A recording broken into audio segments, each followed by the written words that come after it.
Kayo po ba mga bossing ko ay napapansin po ninyo na napakasipag ninyong tao pero parang sa walat-wala ang inyong kasipagan.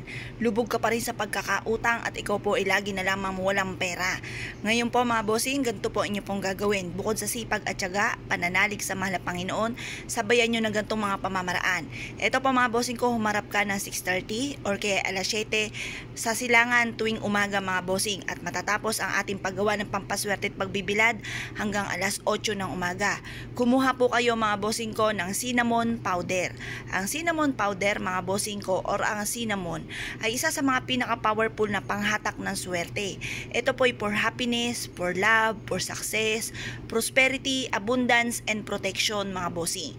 Kung ikaw po ay parang feeling po ninyo kayo po ay paborito ng kamalasan, na napakasipag naman po ninyo pero lagi na lang kayo walang pera.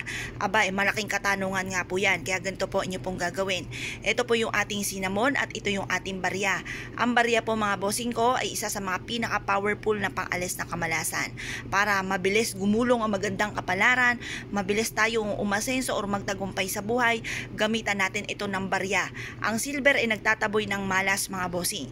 Hugasan muna natin ang ating barya at ito ibilad natin sa sinag ng araw sa umaga. At pagkatapos ay pagsamahin po natin itong ating cinnamon at ganoon din po yung ating barya mga bossing. At pagkatapos ito, mag-wish ka ng mula sa inyo pong puso na nakarap ka sa may silangan. Taimtim na panalangin, sabihin niyo po dito sa pamamagitan ng sipag at tiyaga, ako'y magtatagumpay sa buhay. Lahat ng mga pangarap ko ay matutupad. Lahat ng mga kamalasan kong pinagdadaanan ay matatapos na at hindi ko na muli itong makakamtan pa. Sabihin niyo na lahat ng nais ninyo na walang gamit na sana direct to the point. Ganun po ang mga pagwi-wish or kung may negosyo ka, sabihin niyo, dito sa aking negosyo ay dito na ako yayaman. Or kaya sa mga pinaplano kong negosyo, dito na ako yayaman.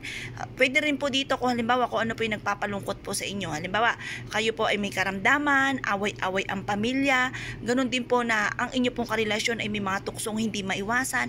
Lahat na po, i-wish nyo na po dito mga bossing. At mabisa rin po itong proteksyon at para i-adya ka kung saan ikaw ay laging suswertihin. Pwede nyo po itong ilagay sa pouch na kulay pula, sa berde or kaya po ay gold. Pwede rin naman gumawa kayo ng unton at ito po'y bitbitin or dalhin kahit saan kayo magtungo. Ito pa mga bossing ko ay isa sa mga pinakamabisang pang-attract ng swerte. Kaya kung kayo po'y naniniwala sa mga gatong mga pamamaraan at nais nyo po itong gawin, ay siya, good luck po sa inyo lahat!